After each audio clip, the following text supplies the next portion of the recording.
बिस्मिल्लाहिर्रहमानिर्रहीम। इय्याका नअबुदु व इय्याका नस्तईन। स्टूडेंट, जिस तरह के हमने अपना प्रोटीन सिंथेसिस का जो टॉपिक है वो स्टार्ट किया हुआ है। हमने अपने लास्ट टॉपिक में जो हमने कल डिस्कस किया उसमें मैकेनिज़्म एंड रिक्वायरमेंट्स जो रिक्वायर हैं प्रोटीन सिंथेसिस के लिए उसको डिस्कस किया था।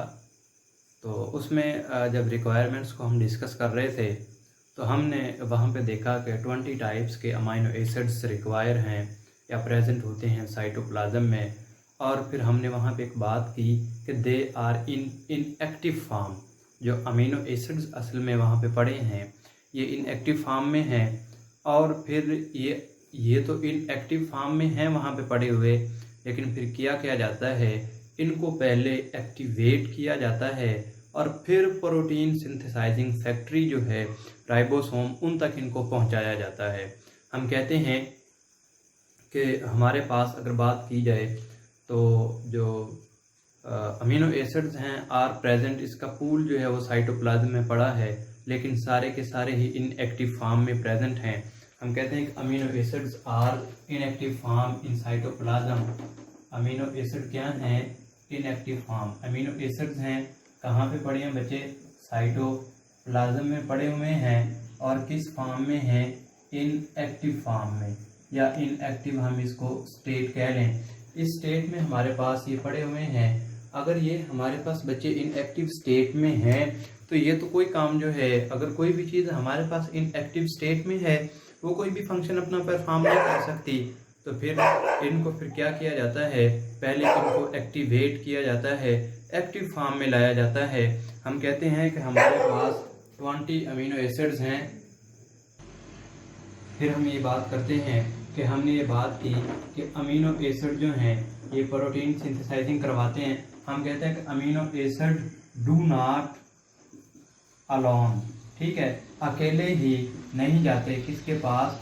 राइबोसोम्स के पास जाते क्यों हैं? प्रोटीन सिंथेसिस के लिए। प्रोटीन सिंथेसिस के लिए हम कहते हैं हमारे पास क्या है कि अमीनो एसिड्स हैं। हमने कहा कि amino acid do not move, do not alone, किसके पास नहीं जाते? राइबोसोम्स के पास प्रोटीन सिंथेसाइजिंग के लिए। होता क्या है कि हमारे पास जो अमीनो एसिड हैं ये अमीनो एसिड जो हैं वो करते क्या हैं कि पहले जाके अटैच होंगे। ये अमीनो एसिड क्या होंगे? इनका जो स्पेसिफिक ट्रांसफर आरएनए है उस ट्रांसफर आरएनए के साथ अटैच होंगे।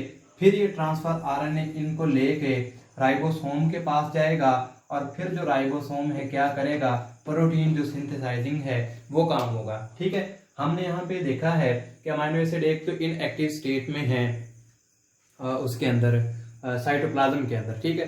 दूसरी बात हमारे पास ये है कि अमीनो एसिड अगर एक्टिवेट भी हो जाएं तो ये डायरेक्ट राइबोसोम्स के पास नहीं पहुंचते। राइबोसोम प्लस मैसेंजर आरएनए जहां पे होता है प्रोटीन सिंथेसिस के लिए, प्लस क्या है? Messenger RNA. यहाँ पे जो अमीनो एसिड है वो नहीं जा सकते अकेले ही कि वो राइबोसोम के पास जाएं और मैसेंजर आरएनए से वहां पे कोडिंग लें और प्रोटीन सिंथेसाइजिंग करवा दें। ऐसा नहीं होता। फिर होता क्या है कि यही अमीनो एसिड पहले ट्रांसफर आरएनए के साथ अटैच होंगे। जब ये ट्रांसफर आरएनए के साथ अटैच होते हैं तो फिर ये ट्रांसफर आरएनए इसको ट्रांसफर करता है राइबोसोम्स के पास, मैसेंजर आरएनए के पास। फिर क्या होता है? प्रोटीन सिंथेसाइज हो जाती है। अब बात यहाँ पे ये है कि दो काम हो रहे हैं। पहला काम ये है कि इन एक्टिव स्टेट में है, इसको एक्टिवेट किया जाए अमीनो एसिड को। और दूसरा काम यहाँ पे ये है कि अमीनो एसिड जब एक्टिवेट हो गया है फिर ये ट्रांसफर आरएनए के साथ कैसे अटैच होगा और ट्रांसफर आरएनए इसको कैसे लेके जाता है किसके पास? राइबोसोम के पास। तो इसके हमारे पास दो स्टेप्स हैं। पहला स्टेप हमारे पास क्या है? Activation of amino acid. हमारे पास दो स्टेप हैं। पहला स्टेप हमारे पास कौन सा है?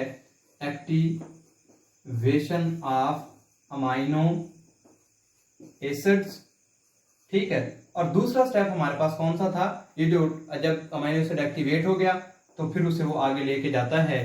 तो हम इसमें देखेंगे कि दूसरा स्टेप हमारे पास कौन सा है? Attachment of activated enzyme. दूसरा स्टेप, ये हमारे पास पहला स्टेप है और दूसरा स्टेप कौन सा है? Attachment of activated enzyme. Attachment हो रही है किसकी? Activated activated amino acids, enzyme नहीं बल्कि एक्टिवेटेड अमीनो एसिड्स किसके साथ, ट्रांसफर आरएनए के साथ। ये दो हमारे पास स्टेप्स हैं इसके, ठीक है, कि किस तरह जो अमीनो एसिड है वो राइबोसोम्स तक पहुंच जाता है, राइबोसोम्स के साथ जाके अटैच हो जाता है। इसके हमारे पास दो स्टेप हैं। तो पहले स्टेप को हम करते हैं डिस्कस कि एक्टिवेशन ऑफ अमीनो एसिड किस तरह से होगी। तो इसको देखते हैं हम, activation of amino acids.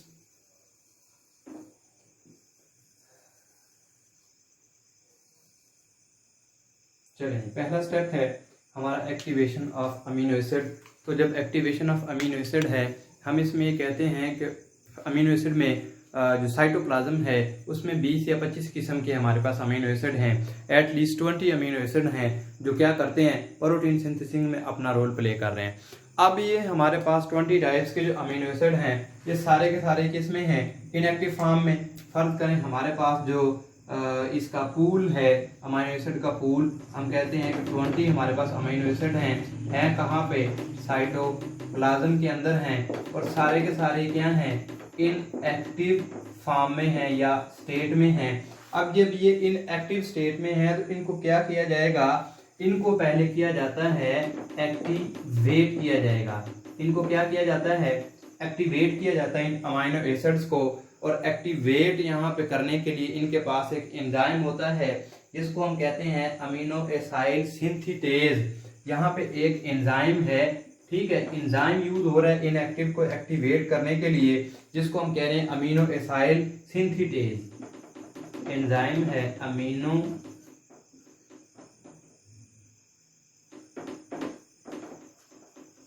Acyl synthetase. अब हम कहते हैं कि हमारे पास क्या है, अमीनो एसिड है। अमीनो एसिड के साथ जब ये हमारे पास एंजाइम आ गया, इस एंजाइम ने इनएक्टिव फॉर्म ऑफ जो अमीनो एसिड है इसको एक्टिवेट फॉर्म में कन्वर्ट करना है।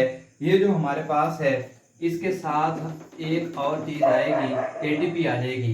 ये जब आते हैं और ये मिलते हैं अमीनो एसिड से तो फिर इनएक्टिव फॉर्म को एक्टिव फॉर्म में कन्वर्ट कर दिया जाता है। तो देखते हैं हम ये किस तरह से होगा। जब इस प्रोसेस को हम डिस्कस करने की कोशिश करते हैं तो फिर हम ये बात देखते हैं कि हमारे पास क्या है, अमीनो एसिड है।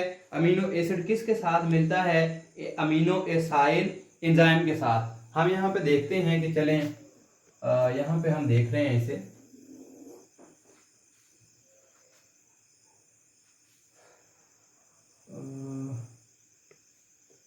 चलें हम यहाँ पे इसे करते हैं कि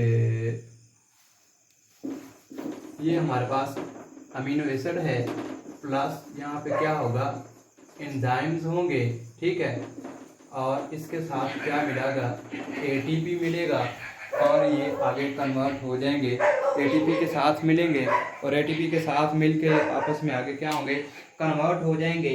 हम इसको कहते हैं कि हमारे पास अमीनो एसाइल सिंथेटेज, ये जो एंजाइम है ये यहाँ पे यूज होगा और ये फिर कन्वर्ट हो जाता है amino acyl adenylate enzyme complex में। हम इसको फिर कहते हैं कि ये किस में कन्वर्ट हो जाता है, अमीनो एसाइल, यहाँ पे हम इसको कह रहे हैं कि फिर इसकी प्रोडक्ट बनेगी अमीनो एसाइल AMP, ठीक है, और यहाँ पे क्या होगा, ये 4 फास्फेट जो है उसको रिलीज कर देगा।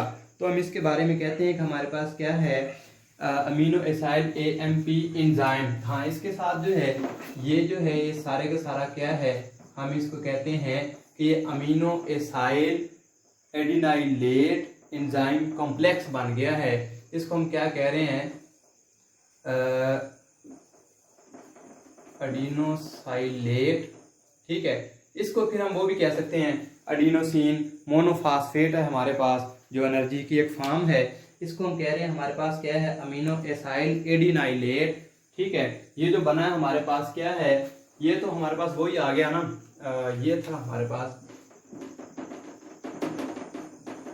अमीनो एसिड, ये आगे कन्वर्ट हो गया अमीनो एसाइल में, या हम इसको अमीनो एसिड भी कह सकते हैं। अमीनो एसाइल अब ये कॉम्प्लेक्स बन रहा है एडिनोसाइलेट एंजाइम कॉम्प्लेक्स। ये हमारे पास पूरे का पूरा कंपाउंड है। ये क्या है, AMP और साथ क्या है इसके एंजाइम। इस पूरे का नाम हमारे पास क्या है, हम इसको कह रहे हैं कि ये अमीनो एसाइल। ठीक है, आगे हमारे पास क्या है, एडिनोसाइलेट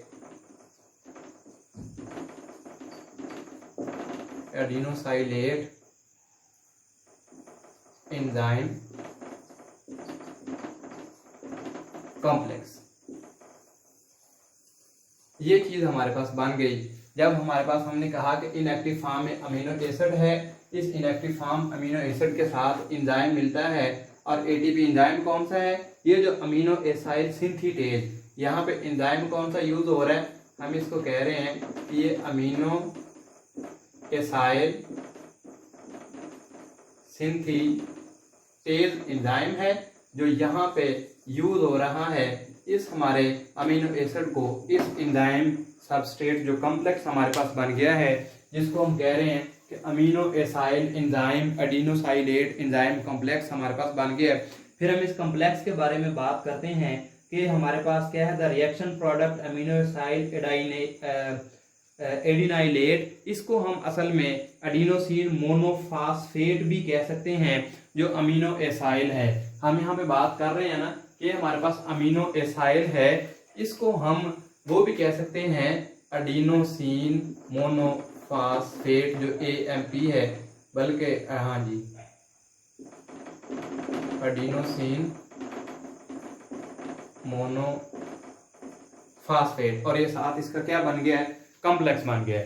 अब ये जो हमारा अमीनो एसिड है ये किस फॉर्म में आ गया है, एक्टिवेटेड फॉर्म में है, और इसको हम कहते हैं कि हमारे पास ये क्या हो रहा है, अब जब ये एक्टिवेटेड फॉर्म में आ गया, हम कहते हैं कि हमारे पास जब ये अमीनो एसाइल एंजाइम जो है एडिनाइलेट एंजाइम कॉम्प्लेक्स ये बन गया है, तो ये स्पेसिफिक ट्रांसफर RNA के मॉलिक्यूल से अब क्या हो सकता है, अटैच हो सकता है किसी भी स्पेसिफिक ट्रांसफर RNA के मॉलिक्यूल के साथ। अब ये कहता है कि ये स्पेसिफिक ट्रांसफर RNA के मॉलिक्यूल के साथ अटैच हो सकता है। इसकी वजह क्या है, क्योंकि जो हमारे पास हम कहते हैं कि 20 टाइप्स के अमीनो एसिड हैं, हर एक अमीनो एसिड के लिए अलग से हमारे पास क्या है, ट्रांसफर RNA मौजूद है। तो इसने इसलिए कहा कि स्पेसिफिक RNA ट्रांसफर RNA के साथ अटैच हो सकता है। फिर हम ये कहते हैं कि अगर हमारे पास 20 टाइप्स के अमीनो एसिड हैं, 20 टाइप के ट्रांसफर RNA हैं, तो फिर इस अमीनो एसिड को एक्टिवेशन में कन्वर्ट करने के लिए, इनको एक्टिवेट करने के लिए 20 टाइप्स के ही एंजाइम जो हैं वो प्रेजेंट होंगे साइटोप्लाज्म के अंदर। अब हमने कहा कि ये कॉम्प्लेक्स बन गया, ये एक्टिवेटेड कॉम्प्लेक्स है। ये जो हमारा बना है ये वाला ये कॉम्प्लेक्स, इसको हम कहते हैं कि एंजाइम एक्टिवेटेड कॉम्प्लेक्स है। अब ये एक्टिवेट हो चुका है, इसका अगला स्टेप कौन सा कि ट्रांसफर RNA से कैसे अटैच होगा। ठीक है, उससे पहले हम ये बात करते हैं कि हमारे पास 20 क्या है अमीनो एसिड हैं। अगर 20 टाइप्स के अमीनो एसिड हैं तो हम फिर बात करते हैं कि हमारे पास 20 टाइप्स के ही क्या होते हैं, ट्रांसफर RNA। चलो ये तो बात होगी। अब इन अमीनो एसिड को एक्टिवेट करने के लिए जो एंजाइम्स हैं, ठीक है, वो भी हमारे पास 20 टाइप्स के होंगे, डिफरेंट होंगे। यहाँ पे इनको एक्टिवेट करने के लिए हर एक एंजाइम को, हर एक अमीनो एसिड को एक्टिवेट करने के लिए इसके पास क्या है, अलग से एंजाइम जो हैं वो मौजूद हैं, जिनसे फिर ये कॉम्प्लेक्स बनता है। फिर हम कहते हैं कि अगला स्टेप हमारे पास कौन सा है। अच्छा, ये अब एक और बात यहाँ पे कि ये जो एंजाइम हैं ये 20 किस्म के एंजाइम हैं, ये 20 किस्म के क्यों हैं, या जितने अमीनो एसिड हैं उतने ही हमारे पास एंजाइम क्यों हैं। इसलिए हैं ताकि कहीं पे भी एरर का चांस ना रहे, क्योंकि जो प्रोटीन फार्मेशन है, अगर कहीं पे भी कोई एक सीक्वेंस भी जो है वो चेंज हो जाता है, जिस तरह हमारे पास हीमोग्लोबिन है, सिकल सेल एनीमिया में वो कन्वर्ट हो जाता है, 574 टोटल उसमें अमीनो एसिड हैं, और अगर 573 अमीनो एसिड जो है वो सीक्वेंस में है, सही है, और एक अमीनो एसिड जो ग्लूटामिक एसिड की जगह पे वैलिन जाके लग जाता है, अगर वो ही जाके वो जो है वो चेंज हो गया है, सिर्फ एक अमीनो एसिड अगर चेंज हो गया या न्यूक्लियोटाइड कोडान चेंज हो गया है, तो उससे हमारी सारी की सारी सीक्वेंस जो है वो चेंज हो जाती है। इसलिए हम कहते हैं कि हमारे पास यहाँ पे ताकि कोई एरर ना आ जाए अमीनो एसिड को एक्टिवेट करने के लिए, इसलिए यहाँ पे जो एंजाइम्स हैं ये भी उतने ही मौजूद होते हैं जितने हमारे पास क्या हैं, हमारे पास जितने वो हैं अमीनो एसिड्स मौजूद हैं। दूसरा हमारे पास अब कौन सा है कि अटैचमेंट ऑफ एक्टिवेटेड एंजाइम। अब पहला स्टेप तो हमारा हो गया कि हमने अपने अमीनो एसिड को क्या कर लिया है, एक्टिवेट कर लिया, अमीनो एसिड एक्टिवेट हो चुके हैं। अब दूसरा स्टेप हम बात करते हैं दूसरे स्टेप की, जो कि क्या है, अटैचमेंट है, attachment of activated amino acid जो है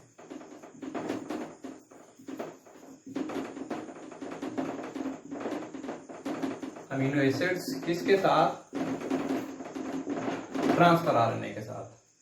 तो चलिए करते हैं हम इसकी बात कि ये अटैचमेंट जो है वो किस तरह से हो रही है। तो हम इसकी अटैचमेंट की बात करते हैं कि हमारे पास जो इसकी अटैचमेंट है वो किस तरह से हो रही है। तो हम इसमें बच्चे बात करते हैं कि देखें हमारे पास क्या हो गया है, अमीनो एसाइल एडिनाइलेट जो है वो बन चुका है, और ये बनने के बाद अनटिल ये कहाँ पे है, साइटोप्लाज्म में है, जब तक ये किसी ट्रांसफर आरएनए के साथ अटैच ना हो जाए। हमने कहा कि ये जो हमारे पास है amino acyl adenylate enzyme complex बन चुका है, ये क्या है, एक्टिवेटेड फॉर्म में है, और ये उस वक्त तक वहां पे प्रेजेंट रहेगा जब तक कोई ट्रांसफर आरएनए ना आए और इसे अपने साथ बाइंड करके और कहां पे ना ले जाए, राइबोसोम्स के साथ जाके या राइबोसोम को दे दे या वहां पे पास आउट कर दे। उस वक्त तक ये क्या होगा, ये साइटोप्लाज्म में ही पड़ा है, अनटिल वहां ही पड़ा रहेगा जब तक इसकी जरूरत नहीं पड़ी या प्रोटीन सिंथेसिस में इसे नहीं, ये इसकी रिक्वायरमेंट नहीं है, तो ये वहां पे पड़ा रहेगा, चाहे वो एक्टिव है चाहे वो इनएक्टिव है। तो फिर हम ये बात करते हैं कि हमारे पास इसको एक्टिवेट करने के लिए क्या है,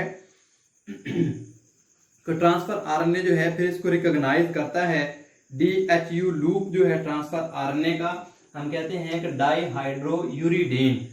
अब ट्रांसफर आरएनए आया, ट्रांसफर आरएनए का एक हमारे पास है DHU साइट है इसकी, डाईहाइड्रोयूरिडीन। चले हम इसका नाम भी लिख लेते हैं, डाईहाइड्रोयूरिडीन।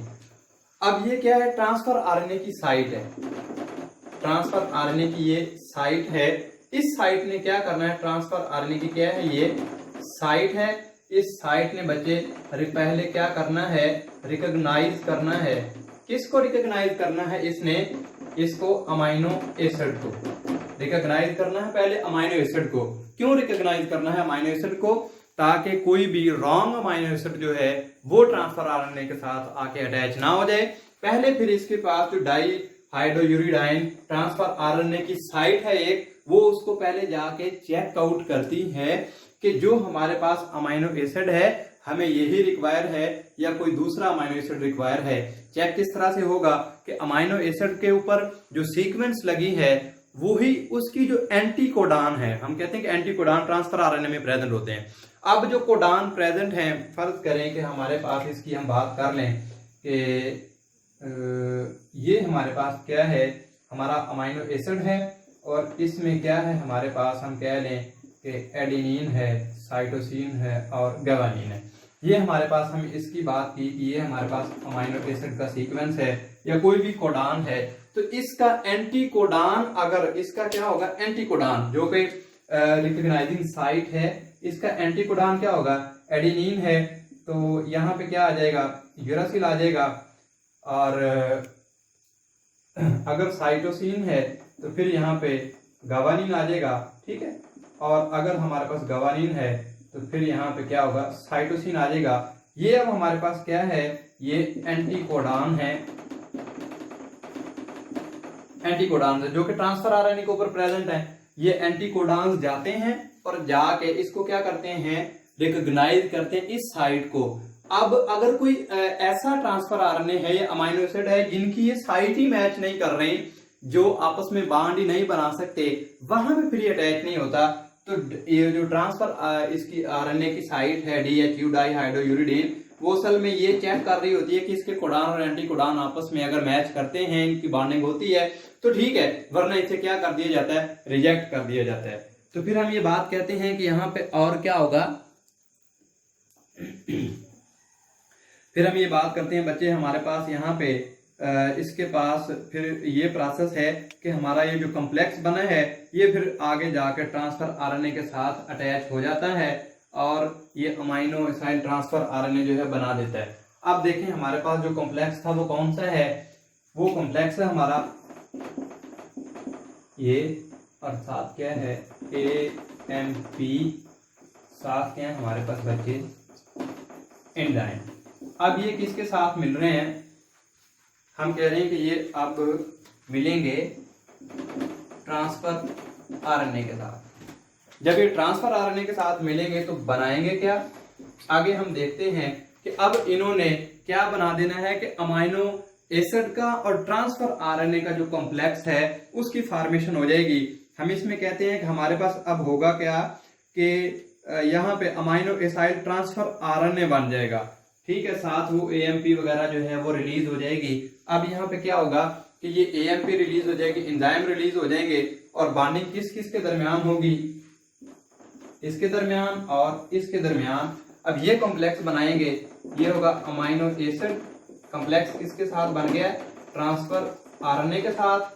यहाँ पे फिर फ्री में जो AMP है और जो एंजाइम है वो फ्री इन स्टेट हैं, इनको हम कह रहे हैं ये हमारे पास फ्री हैं, आजाद हैं, दोबारा से रेडी हैं दोबारा के लिए। तो हमने कहा कि ये हमारे पास कौन सा कॉम्प्लेक्स है, ये वाला जिसको हम कह रहे हैं अमीनो एसाइल एडिनोसाइलेट एंजाइम कॉम्प्लेक्स, ठीक है, अमीनो एसाइल एडिनोसाइलेट या एडिनो मोनोफॉस्फेट एंजाइम कॉम्प्लेक्स। ये कॉम्प्लेक्स हमारे पास आया, मिलेगा किसके साथ, ट्रांसफर आरएनए के साथ। जब ये ट्रांसफर आरएनए के साथ मिलेगा तो हमारे पास अब ये जो ये कॉम्प्लेक्स बन गया है ये वाला, ठीक है, जिसमें हमारे पास क्या है, इसको हम कह रहे हैं, अब हम इसको कह रहे हैं अमीनो एसाइल ट्रांसफर आरएनए। अब ये हमारे पास क्या बन गया है, जिसकी हमने शुरू में बात की थी कि अमीनो एसाइल ट्रांसफर आरएनए, ठीक हो गया। अब ये हमारे पास बन चुका है बच्चे, जो हमें रिक्वायर था। किस तरह से बना है, 2 स्टेप्स हमने इसके डिस्कस किए हैं कि पहले स्टेप में ये जो कॉम्प्लेक्स है ये वाला कॉम्प्लेक्स बनेगा।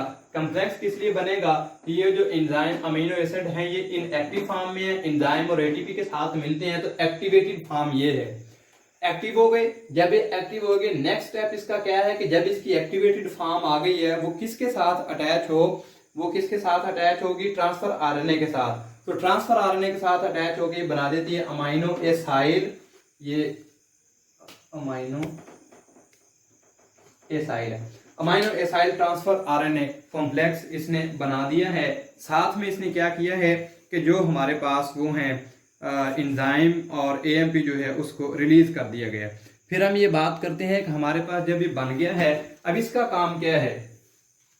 अब ये जो कॉम्प्लेक्स बन गया, ये वाला कॉम्प्लेक्स जो हमने कहा जो हमें रिक्वायर था, ये कॉम्प्लेक्स जब बन गया है, अब इस कॉम्प्लेक्स का काम ये है कि ये देखें इसमें ट्रांसफर आरएनए है, साथ इसके क्या है अमीनो एसिड अटैच है। इस ट्रांसफर आरएनए ने इस अमीनो एसिड को पकड़ना है और ले जाना है कहाँ पे, ये जो प्रोटीन सिंथेसिस फैक्ट्री है यहाँ पे राइबोसोम, और कहाँ पे है, हम यहाँ पे चले इसकी इधर बात कर लेते हैं, चाहे हम यहाँ भी बात कर लेते हैं। हम करते क्या है कि इसका काम क्या है, इस अमीनो एसाइल ट्रांसफर आरएनए का काम ये है कि ये अमीनो एसिड को पकड़ता है और कहाँ पे ले जाता है, राइबोसोम और प्लस जहाँ पे क्या है मैसेंजर आरएनए। अब देखें राइबोसोम्स भी हैं, मैसेंजर आरएनए भी है, अमीनो एसिड भी पहुंचा दिया ट्रांसफर आरएनए ने। अब ये सारा कॉम्प्लेक्स आपस में मिलता है तो बना देता है क्या, प्रोटीन। इसका काम क्या है फिर, प्रोटीन बना देना। अब हमने देखा है कि देखें ये अमीनो एसाइल ट्रांसफर आरएनए जब बन चुका है तो इस ट्रांसफर आरएनए के साथ बाइंड करने का मकसद क्या था, इसकी बाइंडिंग का वो ये था कि अमीनो एसिड को राइबोसोम्स या मैसेंजर आरएनए तक कैसे पहुंचाया जाएगा। ठीक है, आज हमने जो डिस्कस किया है कि अमीनो एसिड को ट्रांसफर आरएनए अपने साथ बाइंड करता है, बाइंड करके वहां तक इसको कैसे पहुंचाता है कि जो प्रोटीन सिंथेसिस का प्रोसेस है उसको स्टार्ट करवाया जा सके।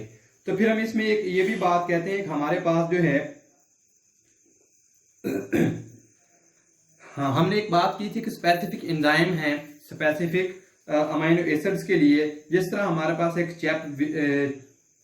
चैपविले साइंटिस्ट था। चैपविले साइंटिस्ट ने हमें क्या बताया, सिस्टीन के साथ इसने बताया हमें। यहाँ पे चले हम वो भी डिस्कस कर लेते हैं चैपविले की बात।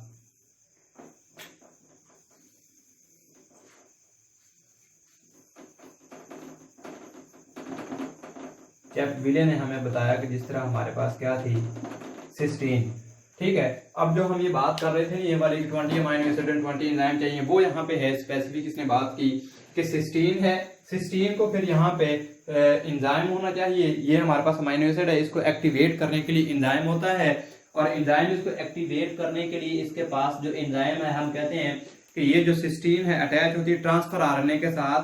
कैसे अटैच होती है, by synthetase, cysteinyl transfer RNA synthetase enzyme है। हम इसकी बात करते हैं कि ये हमारे पास क्या है, ये सिस्टीन है, अमीनो एसिड है। ये अमीनो एसिड ने ट्रांसफर आरएनए के साथ अटैच होना है, तो इसके लिए फिर एंजाइम कौन सा है, हम कहते हैं कि यहाँ पे एंजाइम है सिस्टेनाइल ट्रांसफेरेज एंजाइम है, जो इसको क्या करता है, पहले अमीनो एसाइड सिस्टेनाइल में कन्वर्ट करेगा और फिर इसे किस में कन्वर्ट कर देगा, कन्वर्ट नहीं बल्कि अटैच करवा देगा ट्रांसफर आरएनए के साथ।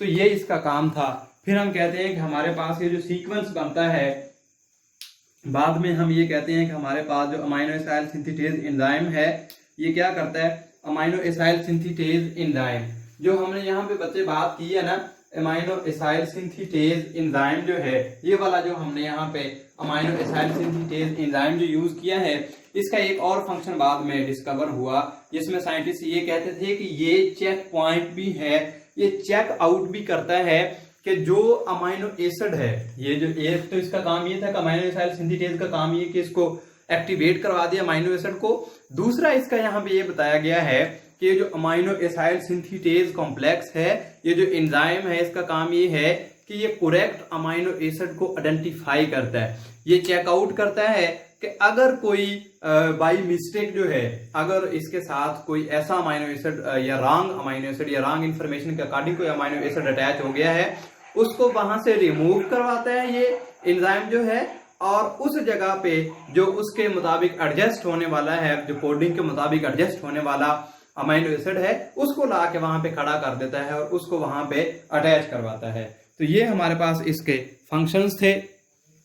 आज हमने बच्चे डिस्कस किया है कि amino acyl transfer, amino acylation of transfer RNA के जो ट्रांसफर आरएनए है, ये अमीनो एसाइलेशन किस तरह से करवाता है। हम जो बात करते हैं बार बार कि अमीनो जो ट्रांसफर आरएनए है, ये पकड़ता है अमीनो एसिड को और जाके स्टैंड आउट करवा देता है, पहुंचा देता है राइबोसोम्स और मैसेंजर आरएनए के पास, और प्रोटीन बन जाती है। हमने वो असल में प्रोसेस आज देखा है कि जो ट्रांसफर आरएनए है वो किस तरह से अमीनो एसिड को पकड़ता है और उस अमीनो एसिड को पकड़ के ले जाता है, कहाँ पे ले जाता है, जो ये जो साइट है प्रोटीन सिंथेसिस की जो साइट है, तो किस तरह से ले जाता है। अमीनो एसिड तो इनएक्टिव फॉर्म में पड़े हैं साइटोप्लाज्म में, पहले फिर इनको एक्टिवेट किया जाता है। एक्टिवेट किस तरह से किया जाता है कि अमीनो एसिड है, इसमें एंजाइम है अमीनो एसाइल सिंथेटेज एंजाइम, इसके साथ एटीपी मिलती है, तो ये इसका एक्टिवेटेड कॉम्प्लेक्स जो है वो बन जाता है, ठीक है, जिसको हमारे पास क्या है, अमीनो एसाइल एडिनोसाइलेट एंजाइम कॉम्प्लेक्स।